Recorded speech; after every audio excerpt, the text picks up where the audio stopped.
اعوذ باللہ من الشیطان الرجیم، بسم اللہ الرحمن الرحیم۔ 12ویں جماعت کے اردو نصاب کے پہلے سبق حضرت عمر بن عبدالعزیز کے دوسرے حصے کے ساتھ یعنی آخری حصے کے ساتھ میں ہوں Khwaja Farid government post graduate college Rahim Yar Khan کے شعبہ اردو سے شہباز نیّر۔ ہم نے بات یہاں تک کی تھی کہ حضرت عمر بن عبدالعزیز کا رویہ غیر مسلموں کے ساتھ کیسا رہا کہ حمص کا عیسائی آیا ایک مسلمان کے حوالے سے کہ اس نے میری زمین پر قبضہ کیا ہے، تو آپ نے حقائق اور دلائل کے پیش نظر زمین مسلمان سے لے کر اس عیسائی کو دے دی۔ اس کے بعد وہ زمینیں جو آپ کے خاندان بنی امیہ کے پاس تھی اور انہوں نے لوگوں سے چھینی ہوئی تھیں، آپ نے وہ زمینیں اور جو آپ کے اپنے پاس تھی وہ زمینیں بھی آپ نے وہ ساری کی ساری مالکوں کو واپس کر دیں۔ آپ کا خاندان آپ سے بہت ناراض ہوا، بہت برہم ہوا، لیکن آپ نے سب کی ناراضی لی مگر خدا کو ناراض نہ کیا۔ یہی خوبصورتی ہے حضرت عمر بن عبدالعزیز کی۔ آئیے سبق کو آگے بڑھاتے ہیں اور دوسرا حصہ شروع کرتے ہیں۔ حضرت عمر بن عبدالعزیز رحمۃ اللہ علیہ کو تمام خاندان میں ابن سلیمان سے بہت محبت تھی۔ وہ اپنی جاگیر کی سند لے کر آئے کہ میری زمین آپ کیوں چھینتے ہیں؟ فرمایا کہ پہلے یہ زمین کس کے قبضے میں تھی؟ بولے کہ حجاج کے۔ حجاج بن یوسف جو ہیں یہ حجاز، یمن اور عراق کے گورنر رہے ہیں۔ محمد بن قاسم کے چچا حجاج بن یوسف۔ بولے کہ حجاج کے قبضے میں تھی۔ فرمایا تو حجاج کی اولاد کا حق ہے، تم کون ہوتے ہو؟ ابن سلیمان نے کہا اصل میں یہ زمین عام مسلمانوں کی تھی۔ عمر بن عبدالعزیز نے کہا تو عام مسلمانوں کو ملنی چاہیے۔ ابن سلیمان رونے لگے۔ مزاحم نے کہا امیر المومنین، آپ ابن سلیمان کے ساتھ یہ برتاؤ کرتے ہیں؟ فرمایا ہاں، میں ابن سلیمان کو اپنے بیٹے کے برابر چاہتا ہوں، لیکن میں خود اپنے نفس کے ساتھ یہی برتاؤ کرتا ہوں۔ یہ تھی ان کی حقیقت پسندی، یہ تھی ان کی حق پرستی کہ اگر ناجائز زمین اپنے پاس یا اپنی اولاد جیسے عزیز شخص کے پاس بھی ہے تو وہ اس سے لے کر اصل مالکوں کو واپس کر دی۔ پھر کہتے ہیں کہ بنو امیہ کے دفتر اعمال میں سب سے زیادہ قوم کو برباد کرنے والا یہ واقعہ ہے کہ انہوں نے آزادی اور حق گوئی کا استحصال کر دیا۔ انہوں نے آزادی چھین لی، لوگوں کو سچ بات کہنے کا حق ان سے چھین لیا، لوگوں کو پابند کر دیا، اور یہ بہت بڑی زیادتی تھی بنی امیہ والوں کی عوام کے ساتھ۔ عبد الملک نے تخت پر بیٹھ کر حکم دیا تھا کہ کوئی شخص میری کسی بات پر روک ٹوک نہ کرنے پائے، اور جو شخص ایسا کرے گا سزا پائے گا۔ اگرچہ اس پر بھی آزادی پسند عرب کی زبانیں بند نہ ہوئیں، تاہم بہت کچھ فرق آ گیا۔ عمر بن عبدالعزیز نے اس بدعت کو بالکل مٹا دیا۔ بدعت ایسا عمل، ایسی بات جو اسلام کا حصہ نہ ہو اور اسلام کا حصہ بنائی جائے، جو کہ غلط بات ہے۔ دو نہایت متدین دیندار، دین کا علم رکھنے والے، دو نہایت متدین اور راست باز سچے شخص اس کام پر مقرر کیے کہ عدالت کے وقت ان کے پاس موجود رہیں اور ان سے جو غلطی سرزد ہو فوراً ٹوک دیں۔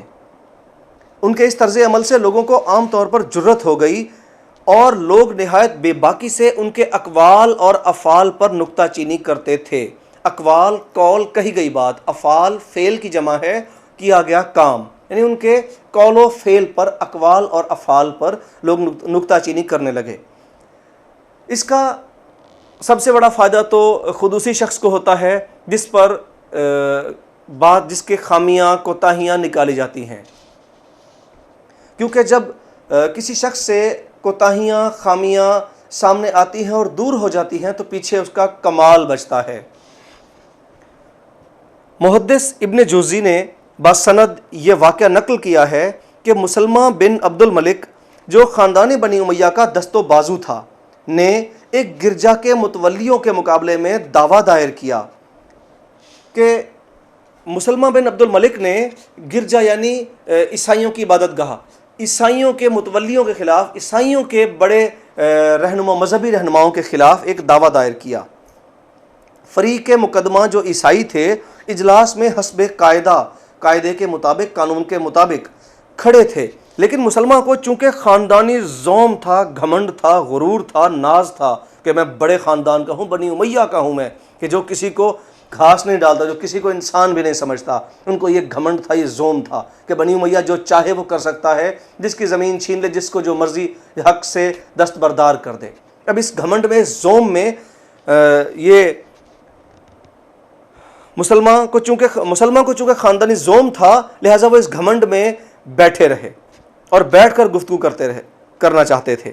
عمر بن عبدالعزیز نے کہا کہ تمہارا فریق مقدمہ کھڑا ہے، اس لیے تم بیٹھ نہیں سکتے، تم بھی اس کے برابر کھڑے ہو جاؤ یا کسی اور کو مقرر کرو جو تمہاری طرف سے مقدمے کی پیروی کرے. مطلب کوئی وکیل کھڑا کر لو جو تمہاری طرف سے تمہاری بات کرے. لیکن جیسے عیسائی کھڑا ہو کے بات کر رہا ہے، تمہیں بھی کھڑے ہو کے بات کرنی پڑے گی. اگر تم کھڑے نہیں ہو سکتے، کسی بندے کو کھڑا کرو جو تمہاری طرف سے بات کرے.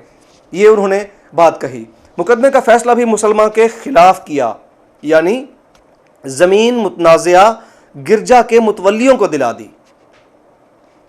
عمر بن عبدالعزیز اکثر عیسائیوں اور یہودیوں کے ہاں مہمان ہوتے تھے، لیکن ان کے کھانے کی قیمت دے دیا کرتے تھے. وفات کے وقت اپنے مقبرے کے لیے جو زمین پسند کی وہ ایک عیسائی کی تھی. اس کو بلا کر خریدنا چاہا. اس نے کہا، امیر المومنین، قیمت کی ضرورت نہیں، ہمارے لیے تو یہ امر برکت کا باعث ہوگا. لیکن انہوں نے نہ مانا اور 30 دینار دے کر وہ زمین خرید لی.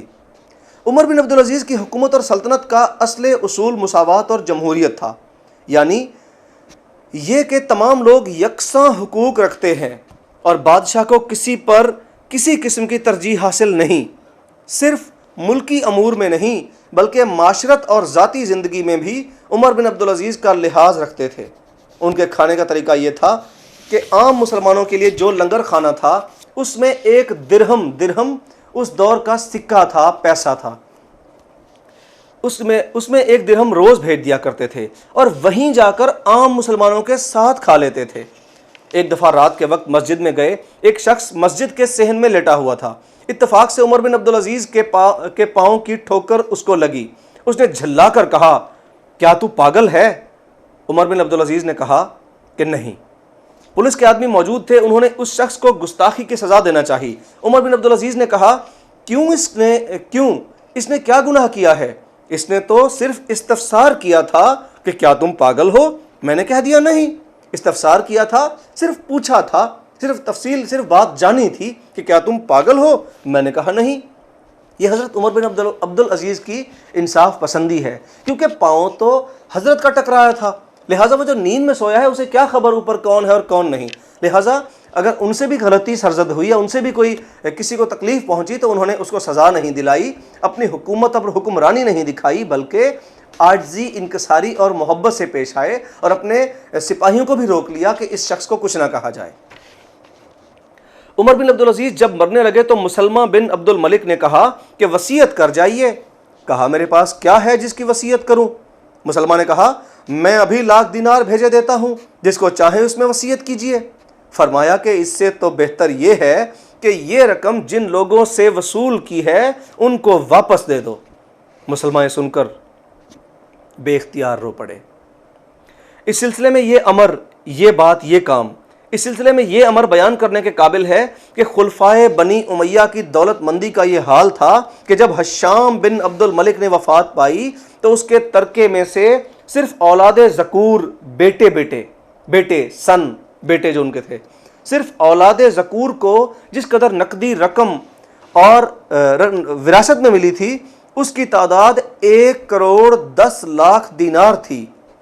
لیکن عمر بن عبدالعزیز رحمۃ اللہ علیہ نے جب وفات پائی تو کل 17 دینار، صرف 17 دینار چھوڑے، جن میں سے تجہیز و تکفین کے مصارف صرف کرنے میں، اخراجات میں مصارف ادا کرنے کے بعد 10 دینار بچے جو ورثاء میں تقسیم ہوئے. ورثاء ان کے جو وارث تھے ان میں تقسیم ہوئے.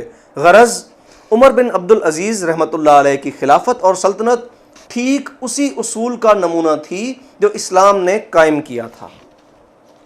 ہم نے اس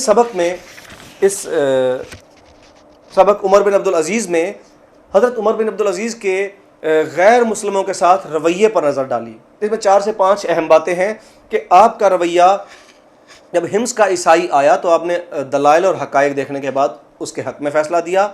آپ نے اپنے خاندان کی زمینیں اور اپنی زمینیں ساری کی ساری جو لوگوں سے لی ہوئی تھیں یا چھینی ہوئی تھیں ان سب کو واپس کر دی. اپنے خاندان کی مخالفت لیتے ہوئے آپ نے اپنے اولاد جیسے ابن سلیمان سے بھی زمین لے کر واپس کر دی.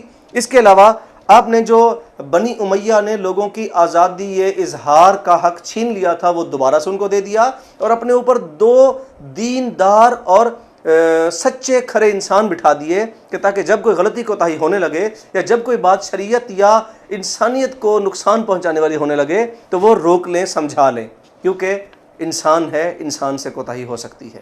لہٰذا یہ ان کی انصاف پسندی تھی. اور اسی طرح جب ایک بنی امیہ کے ایک بڑے آدمی نے گرجا کے متولیوں کے خلاف, ان زمین کے خلاف کیس کیا تو آپ نے سارے حقائق دیکھنے کے بعد, سارے ثبوت دیکھنے کے بعد آپ نے وہ فیصلہ بھی ان متولیوں, گرجا کے متولیوں کے حق میں دیا.